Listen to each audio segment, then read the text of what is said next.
Hey guys, कल SSC की तरफ से आपकी डेट्स आ चुकी हैं सीजीएल के लिए 1 दिसंबर से 14 दिसंबर तक। यानी कि अब आपके पास हमारे पास 1 महीना है प्रिपरेशन के लिए। तो लास्ट टाइम 30 डेज में हमारी क्या स्ट्रेटेजी होनी चाहिए उस पर हम बात करेंगे। और हमें, क्योंकि सीजीएल प्री जो है केवल क्वालिफाइंग नेचर है, तो हमें क्वालिफाइंग करने पर ध्यान देना चाहिए। और हमें सीडीएस की प्रिपरेशन को भी थोड़ी साइड में रख सकते हैं, क्योंकि हमारा उससे नुकसान नहीं होगा। सीजीएल में जो हम पढ़ेंगे वो कहीं ना कहीं सीडीएस में भी हेल्पफुल हमारे लिए रहेगा। ठीक है, तो हमारा टारगेट जो होना चाहिए वो मैं आपको बता दूं कि प्रीवियस ईयर कट ऑफ जो जाती है वो हमेशा ऊपर नीचे होती रहती है। पर फिर भी अगर आप 200 में से 140 से नीचे सोच रहे हैं तो गलत कर रहे हैं। 140 तो आप कम से कम अपना टारगेट बना कर रखिए। अगर आप जनरल कैटेगरी से हैं और किसी भी कैटेगरी से 140 टारगेट बना के रखिए मिनिमम। ठीक है, उसके ऊपर आते हैं तो आपको कॉन्फिडेंस आएगा कि हाँ हमारी प्रिपरेशन अच्छी है और मेंस में हम बहुत अच्छा कर लेंगे। ठीक है, तो अभी जो है क्वांट जो कंप्यूटर वाला सेक्शंस है और थोड़े से जो अलग सेक्शन जो आएंगे, जैसे डिस्क्रिप्टिव वाला तो नहीं आएगा, टाइपिंग वाला, टाइपिंग और कंप्यूटर, तो उन पर आपको ध्यान देने की ज़रूरत नहीं है। अभी 1 महीना बचा है तो पूरी तरीके से प्री पर फोकस करते हैं और अच्छे मार्क्स लाने की कोशिश करते हैं। तो उसी पर हम बात करेंगे। ठीक है, तो वीडियो को एंड तक देखिए और वीडियो पसंद आती है तो आप वीडियो को लाइक करके जाएंगे। देखो, एक एक करके हम बात करते हैं। सारे टॉपिक्स हमें कैसे कवर करने हैं उसी पर हम ध्यान देंगे। मैं आपको पहले से ही बोलना चाहूँगा कि अभी जो है मैराथन के चक्कर में ना पढ़ें, बहुत ज़्यादा फ़ायदा होगा आपका। ना पढ़ेंगे तो, है ना, वरना आप मैराथन ही पढ़ते चले जाएंगे और अपना रिवीजन की आप ऐसी तैसी कर लेंगे बहुत बुरी तरीके से। ठीक है, तो वो नहीं करना है। और सबसे फेवरेट सब्जेक्ट्स मैथ से स्टार्ट करते हैं। मैथ में आपको क्या करना है, जो भी टॉपिक कर लिए हैं उन्हें करते जाइए, बहुत अच्छे से करते जाइए, उन्हें रिवाइज़ करिए जल्दी जल्दी। डेली एक टॉपिक रिवाइज़ करेंगे तो मेरे को लगता है 15-20 दिन में आप टॉपिक रिवाइज़ कर लेंगे बहुत अच्छे से। डेली एक मॉक्स दीजिए, सेक्शनल मॉक दीजिए, ज़रूर दीजिए, है ना। कहाँ से दीजिए, बहुत सारी जगह हो सकती हैं, आप फ्री जहाँ से भी मिल रहा हो, पर सबसे सही जगह जो दिखती है मेरे को एसएससी अड्डा से दिखते, अड्डा 247 एसएससी से, वहाँ से आप क्विज दे सकते हैं, है ना। क्वांट की, रीजनिंग की, इंग्लिश की डेली अपडेट होती रहती हैं, तो आप वहाँ से क्विज दीजिए।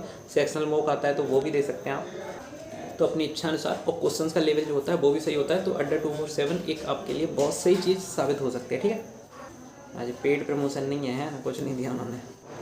ठीक है ना, तो अड्डा 247 से ये टेक्स्ट बुक आप वहाँ से दे सकते हैं और जहाँ से भी आपका मन करे वहाँ से आप दे सकते हैं। ठीक है, और रिवीजन करना है बस, सिंपल। फॉर्मूले जो वो रिवाइज करने हैं। प्रीवियस ईयर क्वेश्चंस आप जहाँ तक दे पाएँ वो ज़्यादा बेटर है। लगातार पिछले ईयर्स के जो 25-25 क्वेश्चन आए प्रीवियस ईयर वाले वो दे पाएंगे तो बहुत अच्छी बात होगी, है ना। और बाई चांस अगर आपकी कुछ टॉपिक्स रह गए हैं अर्थमेटिक में, एडवांस में, तो आप उन्हें इग्नोर करिए। अगर आपके 25 में से मान लीजिए 17-18 नंबर का भी आपने कवर कर लिया है तो ठीक है, रिवीजन करते जाइए। और थोड़ा बहुत रह गया है, आपने 10-12 का ही कर पाया है, तो फिर तो आपको पढ़ना पड़ेगा और अपनी पढ़ाई की स्पीड थोड़ी सी बढ़ा दीजिए। और जो रह गया है सेक्शन उसमें ज़्यादा ध्यान दीजिए, जीएस को छोड़कर। ठीक है, तो मैथ्स आपका ऐसे बहुत सही अच्छे से कवर हो जाएगा। मैं मानता हूँ आपका कवर कर लिया होगा। और बाकी आप कोई भी एक वीडियो देखना चाहें वो देख सकते हैं। तो मैथ की डेली 2.5-3 घंटे आप दे सकते हैं, ज़्यादा सही रहेगा। ठीक है, और अब बात करते हैं रीजनिंग की। रीजनिंग के लिए प्रीवियस ईयर जो मैंने पहले भी बताया हुआ है आपको, रीजनिंग के लिए आपको प्रीवियस ईयर जो सेक्शनल टेस्ट हैं वो दे दीजिए। मतलब प्रीवियस ईयर पेपर में जो कराए गए हैं वो वाले क्वेश्चन करते जाइए। और कुछ चीज़ें अगर आपको नहीं आती हैं, है ना, उनको आप सीख लीजिए, काम हो जाएगा, है ना। और बाकी अगर आप डेली प्रैक्टिस कर रहे होंगे तो रीजनिंग में ऐसी आपको दिक्कत आने वाली नहीं है ना, क्योंकि ये बैंक की रीजनिंग नहीं है। ठीक है, तो रीजनिंग में आप प्रीवियस ईयर जो पेपर उन पर ध्यान दीजिए। बात करते हैं इंग्लिश की। तो इंग्लिश में आपको पता होना चाहिए कहाँ से कितना कितना आ रहा है। पैसेज की बात करें तो बहुत टाइम से पैसेज आ नहीं रहा है, क्लोज टेस्ट ज़्यादा आ रहे हैं, प्री की बात कर रहा हूँ। बट ऐसा नहीं है कि इस बार भी नहीं आएगा। अगर आपका एग्ज़ाम लास्ट में पड़ता है 13, 14, 15 दिसंबर को, तो आप पता लगा लेंगे कि क्लोज आ रहा है या पैसेज आ रहा है।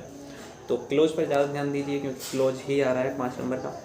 मैं पिछले ईयर से बता रहा हूँ। ठीक है, ऐसा नहीं है कि इस बार भी आएगा, बट ज़्यादातर चांस है। वोकेबलरी आपको ध्यान देना है। Antonyms, synonyms, one word, idioms, phrases, इसमें बहुत ज़्यादा आते हैं। मतलब 25 में से मेरे को लगता है 7-8 मार्क्स का तो कम से कम होता होगा। फिर fill in the blanks, spelling error, ये छोटी छोटी चीज़ें जो आती हैं ना वो आती हैं स्पेल। और इनके लिए भी अगर आप चाहेंगे तो इसमें आप प्रीवियस ईयर पर रिलाई भरोसा कर सकते हैं, ज़्यादा फ़ायदा रहेगा, है ना। सीडीएस में नहीं आता, लेकिन सीजीएल में प्रीवियस ईयर का लगभग 70% वेटेज होता है, तो आप वो भी वहीं से कवर कर लीजिए। और ये चीज़ें वैसे लास्ट टाइम पे कवर करने वाली नहीं होती हैं। आपने जो वर्ड्स लर्न करे हैं उन पर ही आप ध्यान रखिए, ज़्यादा बेटर। फिर भी मैं आपसे चाहता हूँ आप डेली एक पेपर ना प्रीवियस ईयर का सॉल्व करिए पूरा। इंग्लिश होनी चाहिए उसमें, जीएस भी हो, मैथ्स भी हो और रीजनिंग भी हो। ठीक है, और उसके सॉल्यूशन ढंग से देखिए। तो 25-25 क्वेश्चन आप देखेंगे ना तो आपके वो 100 क्वेश्चन भी कवर होंगे और आपकी थोड़ी सी स्पीड भी डेवलप होगी और प्रीवियस ईयर क्वेश्चन के आपको आइडिया भी हो जाएगा, बहुत ज़्यादा फ़ायदा रहेगा। ठीक है, और इंग्लिश में, ठीक है, इतना करेंगे। और डेली कम से कम 2-3 क्लोज लगा, 2 क्लोज लगा लीजिए, काम हो जाएगा क्लोज टेस्ट। एक पैसे कर लीजिए, ठीक है। और अब बात करते हैं जो बच गया है जीएस की।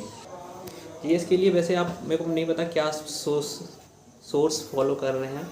लूसेंट जो है सबसे सही सोर्स है इसके लिए, और अगर आपने कुछ और फॉलो किया है तो उस पर ही करिए, अभी चेंज करने की कोई ज़रूरत नहीं है। करंट अफेयर्स का वेटेज आता है, बट मेरा मानना है कि जीएस इतनी घटिया आती है एसएससी के एग्जाम से, बहुत ज़्यादा है ना। एक बार हम सीडीएस के पेपर में, मेरे को लगता है कि सीडीएस में कम से कम हमें पता तो है कि यहाँ से ये चीज़ें आती हैं, मतलब उतना ज़्यादा नहीं, लेकिन एसएससी में पता नहीं क्या ही कैसे आता है, बहुत ज़्यादा इधर उधर है। तो आप करंट अफेयर्स करेंगे, और करंट अफेयर्स मंथली करनी है आपको। अब मंथली में आप बैकवर्ड होते हुए जाइए, ठीक है। लेकिन वैसे भरोसा नहीं होता एसएससी का कुछ भी। दिसंबर में एग्जाम है ना, 1 दिसंबर को, तो ये बात कोई गारंटी नहीं है, वो 30 नवंबर का भी क्वेश्चन आपसे पूछ सकते हैं ना, 30 नवंबर का क्वेश्चन पूछ सकते हैं करंट अफेयर्स का, ये बात तय है, ऐसे आता भी है, ठीक है। तो ऐसा तो है नहीं कि आप वो 30 नवंबर का पढ़ के जाएंगे। तो आप जो है नवंबर को मेरा मानिए छोड़ दीजिए, और अक्टूबर तक पीछे जाते जाइए। अक्टूबर, फिर सितंबर, फिर अगस्त, जितना पीछे चले जाए, कम से कम 6 महीने तो आप पीछे चले जाइए, ज़्यादा फ़ायदा रहेगा। अब हो सकता है कि वहाँ पर जो पेपर में आ रहा है वो आपका आ रहा है जनवरी का, तो आप मुझे गाली देंगे, तो ये आपकी फ्री चॉइस है, आप जहाँ से भी पढ़ना चाह रहे हैं, जितना भी पढ़ना चाह रहे हैं, जिस महीने से पढ़ना चाह रहे हैं वो कर लीजिए। बट मैं प्रेफर करता हूँ बैकवर्ड जाना, क्योंकि लेटेस्ट करंट अफेयर्स जो है वो ज़्यादा इंपॉर्टेंट होता है, ठीक है। और नोबेल पुरस्कार जो अभी दिए गए हैं, मतलब उन सब के बारे में आपको पता रहना चाहिए, प्राइस वगैरह, ये सब चीज़ें बहुत कॉमन चीज़ें जो हैं वो हर बार आती रहती हैं। अगर आपने प्रीवियस ईयर क्वेश्चन देखें तो आपको आइडिया लग जाएगा कि हाँ, इस प्रकार के क्वेश्चन आ रहे हैं, ठीक है। तो करंट अफेयर्स आप ऐसे कवर करेंगे, हिस्ट्री, पॉलिटी, जियोग्राफी और साइंस, जितना आपने पढ़ लिया है उसको ही रिवीजन करना है, नया कुछ नहीं पढ़ना है। और आपका ज़्यादा फ़ायदा रहेगा अगर आप प्रीवियस ईयर क्वेश्चंस को, उनको ही फोकस करें। मैं बार बार प्रीवियस ईयर क्वेश्चंस इसलिए बोल रहा हूँ क्योंकि 70% वेटेज उसी का है, तो एक, ठीक है, तो आप वहाँ से कर लीजिए, और कुछ नहीं बचता है इसमें करने के लिए, इतना ही है। साइंस से इजी क्वेश्चंस आ जाते हैं, मतलब मैं फिजिक्स की बात कर रहा हूँ, बायोलॉजी से इजी नहीं आते। बायोलॉजी इससे इजी इसलिए नहीं लगता ना क्योंकि मेरे पास मैथमेटिक्स थी, तो इसलिए बायोलॉजी इजी नहीं बोलता मैं कभी भी। तो मैं एक आपको सजेशन लास्ट में देना चाहूँगा, प्रीवियस ईयर और जीएस को लिमिटेड रखिए, और बाकी सब्जेक्ट्स को जो है जितना ज़्यादा अच्छे से कवर कर सको उतने ज़्यादा कवर करिए। और मॉक टेस्ट दीजिए, 60 मिनट में 100 क्वेश्चन करना बहुत बड़ी बात है, तो फिर आप कोशिश करिए कि हो जाए, ठीक है। और 30 दिन में आराम से आप बहुत सही से प्रिपरेशन करेंगे तो फिर मार्क्स आ सकते हैं, ठीक है, बहुत अच्छे मार्क्स भी आ सकते हैं। तो good luck for you, good luck for your exam guys. इस बार जो है बस पास करेंगे हम लोग फ्री मिलके। बाय। वीडियो पसंद आ रही तो लाइक करके जाएंगे और चैनल को सब्सक्राइब।